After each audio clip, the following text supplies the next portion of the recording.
Body fluids and circulation. Hey everyone. Welcome back. Today, we're diving deep into the incredible world of your heart and blood circulation. Ever wondered how your heart keeps you alive 24/7, pumping blood to every inch of your body? Well, stay tuned, because we're breaking it all down, from the magic of heart valves to the science of blood groups and disorders. Let's get started. Anatomy of the heart. The heart is a four-chambered muscular organ that works tirelessly to keep you alive. It's divided into two atria on the top and two ventricles on the bottom. These chambers are separated by valves that prevent the backflow of blood. The tricuspid valve is between the right atrium and ventricle, while the bicuspid or mitral valve guards the left side. The semilunar valves control blood flow to the pulmonary artery and aorta. At the core of it all is the electrical system of the heart. The sinoatrial node, SAW node, known as the pacemaker, sends electrical signals that trigger heartbeats. These signals travel through the atrioventricular node, AV node, and the bundle of His, ensuring a coordinated contraction. The cardiac cycle and ECG. Let's talk about the cardiac cycle. The cardiac cycle is the sequence of events in one heartbeat, including systole, heart contracts to pump blood; diastole, heart relaxes to fill with blood. It ensures continuous blood flow and lasts about 0.8 seconds. When all four chambers of the heart relax, it's called joint diastole. The SAW node fires signals, causing the atria to contract. This is atrial systole. Then the ventricles take over in ventricular systole, pumping blood out to the lungs and the rest of the body. The heart makes two sounds. The first sound, lub, comes from the closing of the mitral and tricuspid valves.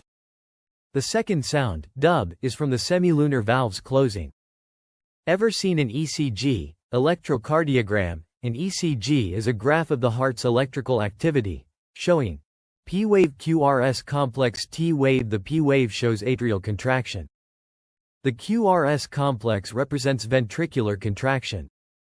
And the T-wave marks ventricular relaxation. It helps diagnose heart rhythm and health. ECG. Fun fact: counting the number of QRS complexes in a minute gives you your heart rate. Double circulation. Humans have a double circulation system, which means blood passes through the heart twice during each complete cycle.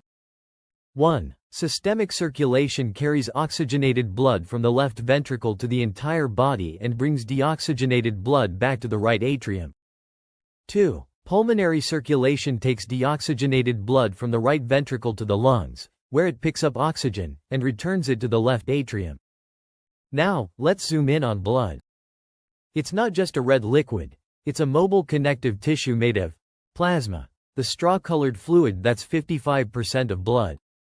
Red blood cells, RBCs, packed with hemoglobin to carry oxygen. White blood cells, WBCs, your body's defense army.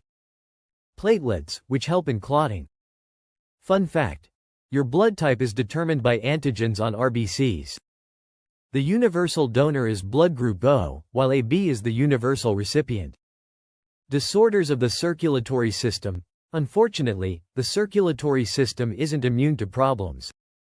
Here are some common disorders. Hypertension, or high blood pressure, can damage organs like the brain and kidneys. Coronary artery disease, CAD, occurs when fat and cholesterol block arteries, reducing blood flow. Angina causes chest pain due to reduced oxygen supply to the heart. Heart failure happens when the heart can't pump enough blood. And coronary thrombosis is a clot in a coronary artery, often leading to a heart attack. And that's a wrap on today's deep dive into the cardiovascular system. Your heart is truly an engineering marvel, working non-stop to keep you alive. If you found this video helpful, don't forget to like, share, and subscribe. Hit the bell icon so you never miss an update.